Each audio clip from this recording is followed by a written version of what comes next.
皆さんごきげんよう、上川薫です。今回はロシア軍の新たな動きを解説します。これまでウクライナの戦場を解説するときには、東部戦線、南部戦線という2つの戦域についてのお話をしてきました。それは2022年2月の本格的な侵攻以来、東部と南部が継続的な戦闘状態にあり、ロシア軍の占領地域だからです。今回紹介するのは、そうした東部戦線、南部戦線に加えての話で、ウクライナの第2の都市、ハルキウ、その北側において、ロシア軍が越境攻撃を行いました。これまでとは違った構成軸といったこともあり、ロシア軍の狙いがどこにあるかについての解説をしておきましょう。それではちょっと久しぶりになりますが、戦争研究所の発表している戦況マップを元にして状況を整理していきましょう。ロシア軍の現在の主力攻撃部隊は主に東部戦線にいます。バフムトやアウディウィーカにおける攻勢が目立っており、その他の地点、クピャンスクを目指すロシア軍の動きなども去年から今年にかけて継続的に活動を続けています。これに加えてハルキウの北側においてロシア軍が攻勢をかけたということがニュースになっています。ただ今回の攻撃なのですが、評価としては威力偵察ではないかと言われています。大規模な部隊の侵入ではなく、一部の装甲車と少数の歩兵部隊による越境攻撃だったということもあり、本格的な攻勢とはちょっと言えないものなのです。ただしこれが後の本格的な攻撃につながるウクライナ軍の弱いところを探すための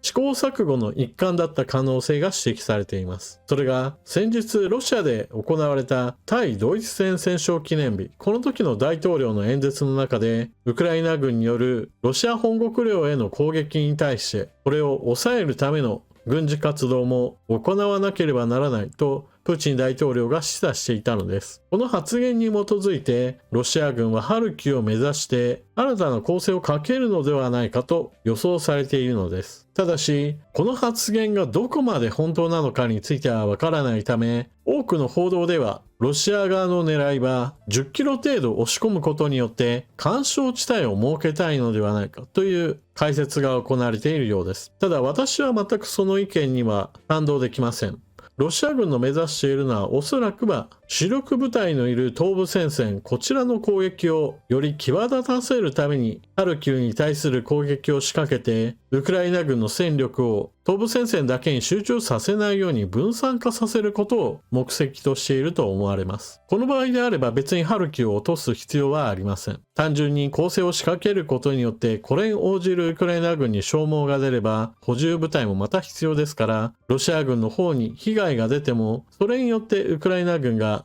道連れにすることができれば東部戦線の支援にはつながるというわけです。またウクライナの参謀本部はハルキウ北側にいるロシア軍とこのハルキウ周辺にいるウクライナ軍、この戦力比が1対1だと話しています。通常の戦いとして考えてみても基本的には防衛する側が有利なわけですから、攻める方がより多くの兵力を投入する必要があります。それが1対1であるというのであれば、比率が近ければ近いほど攻めかかってくるロシア軍の被害も当然のように多くなるわけで、ハルキウ攻略を目指している戦力とはちょっと考えられないのです。さてそのようなわけでこのマップ上においてもロシア軍が侵入して戦闘になっている地域を赤とそれを薄めたような色になっているわけですが、マップ上においても地域としては非常に小さいものとなっています。またこの動画を作っている段階においてはウクライナ軍はこれら越境攻撃してきた部隊はすでに撃退済みだと発表しています。さて今回の攻勢で一つ気になっているのが合わせて行われたインフラに対する攻撃です。ハルキウの東側ドネツ川があるのですがダムがあります。このダムに対する攻撃が行われたようなのです。この衛星写真が2024年5月1日、ロシア軍の攻撃を受ける前のものです。そしてこちらの写真が5月10日、ロシア軍の攻撃を受けた後、ドネツ川を横断しているダムの堤防部分、その中央部、おそらくは水門部分が途切れているように見えます。こちらが2021年9月のこの水門のあたりにある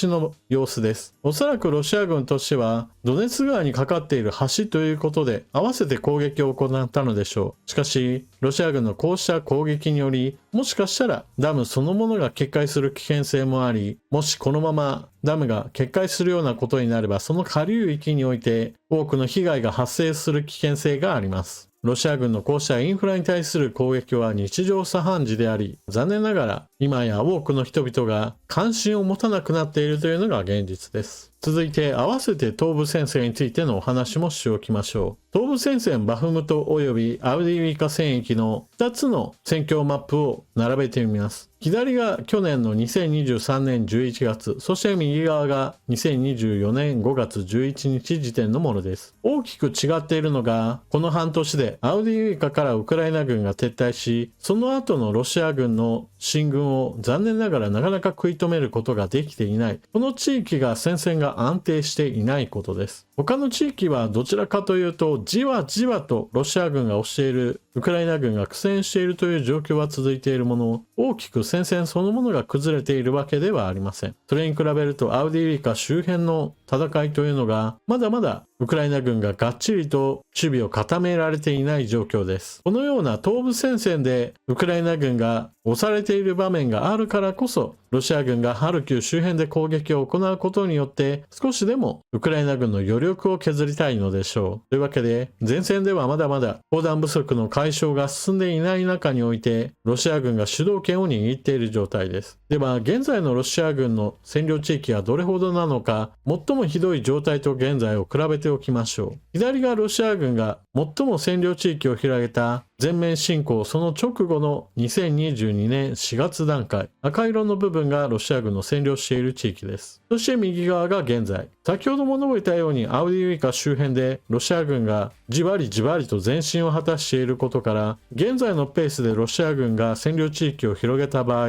およそ400年後ウクライナは全土を占領されると単純計算した人がいます。もちろんこれはあくまでもロシア軍が現在のペースで占領地域を広げた場合という過程ではあるものの、苦戦しつつもなんとかウクライナ軍は戦線を維持しているという状況です。こうした状況から考えると、ウクライナ軍は守備を固めて安定していない戦線をいかにして固めていくかに力を注ぐべき段階だと言えます。さて、このタイミングでアメリカからの軍事支援が発表されました。ウクライナへの追加支援は4億ドル。日本円で620億円規模の追加支援です。今回発表されたのが大統領権限での米軍在庫譲渡です。アメリカ企業への発注の場合だとすぐに引き渡しはされないのですが、米軍在庫からの引き出しであればすぐにでも引き渡し準備に着手します。主な内容については、パトリオット防空システム用の追加弾薬が発表されました。アメリカはパトリオットシステムの追加については今は考えていないようです。その代わりといってはなんですが、ドイツがパトリオットのランチャー部分3機をアメリカから購入し、ウクライナに送るとドイツの国防省が記者会見で発表しました。発射装置が追加されることによって、より多くの飛来物に対する迎撃を行えるようになります。弾はアメリカが供与してくれれば、これである程度防空能力を高めることができます。その他は防空能力そのものの引き上げでミサイル、またウクライナ軍が持っている対空兵器に西側製の対空ミサイルを発射できるように改修するフランケンサム化の改修費用が含まれています。そしてハイマース用のエイタクムスミサイルを含む弾薬供与、その他は弾だけではなく支援が滞っている間に失われた歩兵戦闘車や装甲車両などを補充するブラッドレー供与など、ウクライナ軍が今すぐにでも欲しい装備品や弾薬類の補充などが発表されています。前回の動画への質問コメントで、ウクライナ軍に F16 戦闘機はいつになったら届くんですかという話がありました。現在報じられているところによると、訓練が終わった第一陣として、6月に F16 戦闘機6機が引き渡されるという予定となっています。これは、訓練は人それぞれ段階が違いますから、順次訓練が終わり、そしてある程度の人数まとまったところで、その度に何機かずつをウクライナに引き渡すといったこととなるでしょう。そしてこの6月なのですが、チェコが手配した世界市場からの砲弾、これについても第1弾18万発が6月から届き始めると、チェコの大統領が会見で話していました。ウクライナへの支援はどうしても政治的な決定と実際に予算がつきました。その予算が執行されました。物が運ばれます。ウクライナ軍が